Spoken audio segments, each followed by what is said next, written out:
South ఇండియాలోనే అతి తక్కువ ధరలకే నాణ్యమైన రత్నాలని అందించే ఏకైక సంస్థ 6 JVR.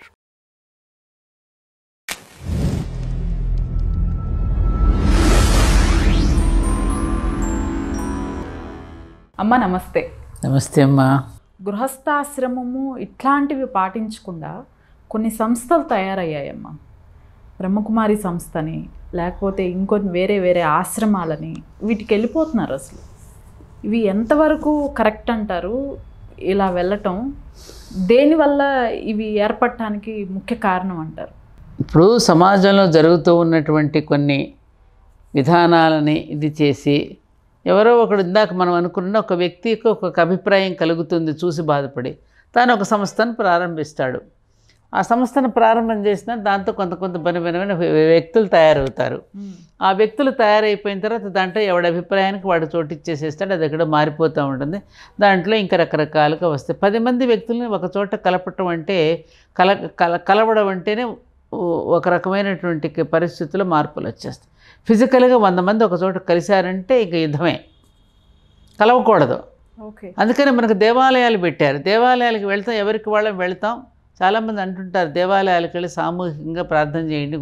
ఇప్పుడు ముస్లిమ్స్ సామూహికంగా శుక్రవారం నాడు చేస్తారు, క్రైస్తవులు సామూహికంగా ఆదివారం.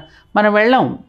ఎవరికి వాళ్ళు దేవాలయానికి ఒక్కరొక్కరుగానే వెళతారు, కుటుంబంతో వెళతారు, అక్కడ నమస్కారం చేసుకుంటారు, వచ్చి మళ్ళీ వాళ్ళ క్రియాకలాపాల్లో ఉంటారు. అవునా కదా? ప్రశాంతంగా జరిగిపోతుంది. అది నేర్చుకోవాల్సింది ఏదో దేవాలయాల్లో పెట్టేశారు.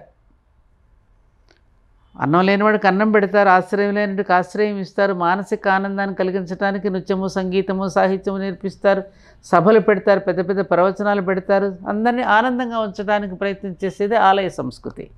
అవన్నీ నేర్చుకుని అక్కడ పొంది ఎవరికి ఇంటికి వచ్చి అక్కడ నేర్చుకుని గృహకృత్యాలలో వాళ్ళు ఇంప్లిమెంట్ చేసుకుని బతికేస్తున్నారు. మనకు అలా సామూహికంగా పనిగట్టుకుని కలవాల్సిన అవసరం ఏర్పడేది కాదు. అలా సామూహికంగా 10 మంది కలిసిన చోట మళ్ళీ రాజకీయాలు పుట్టుకొచ్చేస్తాయి. కరెక్ట్, అవునా కదా? అవునమ్మా. ఇప్పుడు రమణ మహర్షి ఆశ్రమంలో జరిగిన, ఇంకొక ఆశ్రమంలో జరిగిన, మళ్ళీ ఇప్పుడు చూడు ఈ మధ్యన వస్తున్నాయి కదా. జనమంతా శిష్యులుగా చేరి ఒక చోట ఉన్నారు అంటే అక్కడ కూడా రకరకాలన్నీ బయటకు వస్తున్నాయి. ఇప్పుడు అసలు ఎందుకు ఉండాలి? నీకంటూ ఒక మనిషిగా పుట్టడం, నీకంటూ ఒక కర్తవ్యం ఉంది. ఆ కర్తవ్యాన్ని విడిచిపెట్టేసి నువ్వు ఆశ్రమాలకు వెళ్ళాల్సిన అవసరం ఏంటి? నీ ఫీల్డ్ నువ్వు గురువు దగ్గర నేర్చుకున్నావమ్మా, నేర్చుకుని నీ ఫీల్డ్లోకి వెళ్ళి నువ్వు పని చేయి. నువ్వు అక్కడే ఉండాల్సిన అవసరం ఏంటి? కాబట్టి బాధ్యతల నుంచి తప్పించుకోవడానికి అలా పారిపోయి ఉండటం అనేది కరెక్ట్ కాదు. ఉండి ఏం చేస్తున్నారు అక్కడ? అంతమందితో అవసరమే ఉంది. తెలుసుకున్నావు, గురువు దగ్గర మంచి మాటలు నేర్చుకున్నావు, నీ జీవితాన్ని వెలిగించాడు, ఓకే, సంతోషం. ఆ వెలిగించినట్టు వెలుగుని నీ ఫీల్డ్లోకి వచ్చి నువ్వు పని చేసుకుని ఇంట్లోకి వచ్చి నువ్వు చెయ్యి. నీ పిల్లలు ఉన్నారు, నీ కుటుంబం ఉంది, వాళ్ళకి చెప్పు, వాళ్ళతో చూసుకో. అంతేగాని ఫిజికల్గా ఇన్ని వేల మందిని ఒక చోట ఉంచమని ఎక్కడ చెప్పలేదే. ఎప్పుడైతే ఫిజికల్గా అంతమంది ఒక చోట ఉన్నారో, అదిగా మనకి ఏడో చూపిస్తాడు చూడు టీవీలో, అది బిగ్ బాస్ ఏదో చూడు ఎట్ట కొట్టుకున్నారు, ఎలా బిహేవ్ చేశారు వాళ్ళంతా. ఫిజికల్గా ఒక చోట పెట్టేసరికి వాళ్ళలో ఎలాంటి ఈ ఆశ్రమాల్లో కూడా అవే జరుగుతాయి. కానీ అమ్మ ఇన్ని మంచి మాటలు చెప్తుంటే అసలు విని అర్థం చేసుకునేవారు కొందరైతే పెడచెవిని పెట్టి వాటిని పెడర్థాలు చేసేవారు కొందరు. చెప్పా కదరా, సమాజంలో మీకు వచ్చినాయి అమ్మ అనుభవాలు? మీరు కూడా ఎదుర్కొన్నారా? ఏమిటి? ఒక టైంలో మీకు కూడా కొన్ని ఇబ్బందులు వీటి వల్ల ఎదుర్కొన్నారని తెలిసింది నాకు. ఉంటాయి ఇబ్బందులు ఉంటాయి. మనం ఒక సత్యాన్ని మనం ఒకటి చెప్పినప్పుడు దాన్ని తప్పకుండా ఇప్పుడు ప్రసార మాధ్యమాల్లో చూస్తున్నాం. ఏదైనా ఒక విషయం ఒకళ్ళు చెప్పినప్పుడు దాన్ని కాదని విభిన్నంగా ఇంకోళ్ళు ఏదో మాట్లాడతారు, అది కాదని ఇంకొకళ్ళు మాట్లాడతారు. వాళ్ళకి నచ్చని విషయం చెప్పేస్తే వాళ్ళు సహజంగా చెప్తారు కదమ్మా.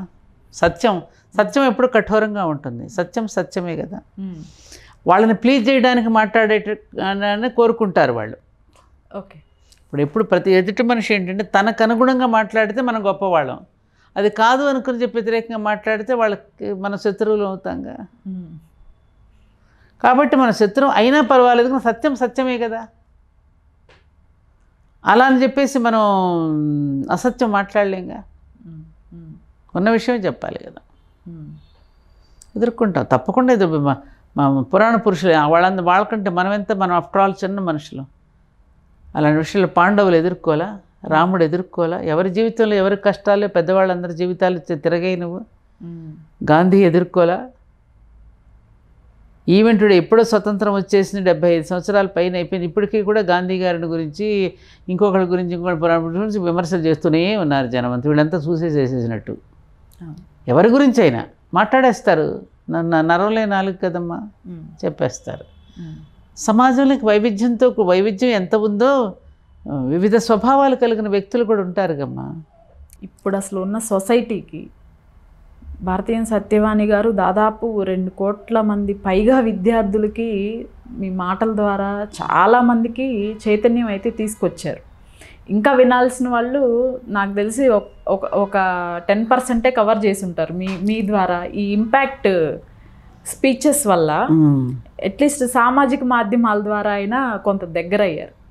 మిగతా వారికి ఒక తల్లిలాగా మీరేమన్నా చెప్పాలి అంటే ఏం చెప్తారు? ఒకటేనమ్మా చెప్పేది ఏంటంటే, అందరం మనం తేడా తెలుసుకోవాల్సింది ఏంటంటే, జీవితం వేరు, జీవనం వేరు.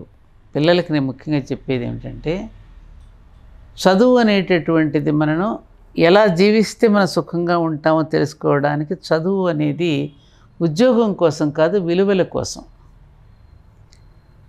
మనిషి అన్నవాడు ఇప్పుడు చూడు, ఖనిజాలను ఆధారంగా చేసుకుని వృక్షాలు బ్రతుకుతున్నాయి. ఈ వృక్షానికి నువ్వు నేను ఆహారం పెట్టడంలా, భూమిలో ఉన్న ఖనిజాలను ఆహారంగా చేసుకుని వృక్షాలు బ్రతుకుతున్నాయి. వృక్షాలను ఆహారంగా చేసుకుని జంతువులు బ్రతుకుతున్నాయి.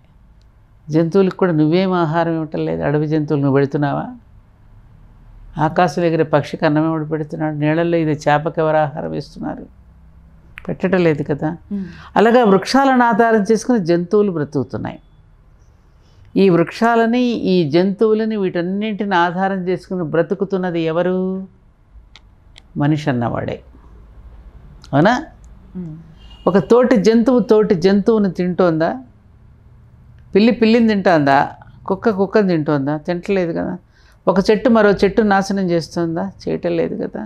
మరి ఎందుకని తోటి మనిషిని అవమానిస్తున్నాడు, దూషిస్తున్నాడు, ద్వేషిస్తున్నాడు? ఇదెందుకు అర్థం చేసుకోవట్లా మనం? నీకు 85 లక్షల జీవరాశుల్లో నీకు ఒక బుద్ధిజీవిగా నీకు ఒక మెదడిచ్చాడు, ఆలోచన శక్తిని ఇచ్చాడు, చూసే శక్తిని ఇచ్చాడు, మాట్లాడే శక్తిని నీకు ఒక్కడికే ఇచ్చాడు, మనిషి అన్నవాడికే. ఎందుకు ఇచ్చాడు?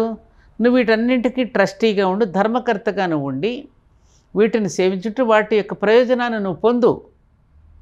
వాటి యొక్క ప్రయోజనాన్ని నువ్వు పొందుతూ వాటిని కూడా సంరక్షించుకుంటూ ఉండు. ఆ బ్యాలెన్స్ అనేది ప్రకృతి చేస్తుంది. ఒక్కొక్క జీవరాశి కోసం ఇంకో జీవరాశిని సృష్టించాడుగా. నువ్వేం ఆహారం పెట్టట్లేదు, అంతా ఆయనే చూసుకుంటున్నాడుగా.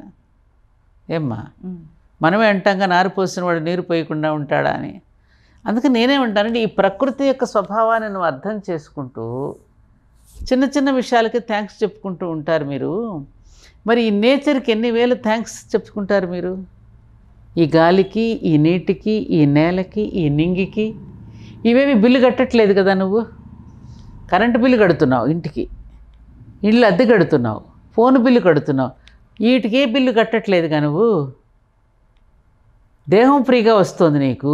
ఈ దేహాన్ని పోషించుకోవడానికి కావలసినవన్నీ పంచభూతాలు నీకు ఇస్తున్నాయి. మరి వాటి పట్ల నువ్వు ఒదిగి ఉండు. మరి ఎందుకే గ్లోబల్ వార్మింగ్ అని అంటున్నారు మనకి. మరి ఎందుకు నిన్న మొన్న హైదరాబాద్లో కూడా భూకంపం ఎంత కదిలిందని చెప్తున్నారు. దేనికి వస్తుంది? ఎంతంత ఆకాశ హరిమాలు నిర్మిస్తున్నాం మనం, ఎంతంతలోని 1000 అడుగులు వెళ్ళిపోతున్నాం నీటి కోసం మనం. 10 మంది ఉండవలసిన ఇంట్లో 100 మంది ఉంటున్నారు, 100 మంది ఉండవలసిన చోట 1000 మంది ఉంటున్నారు కదా ఒకే దీంట్లో.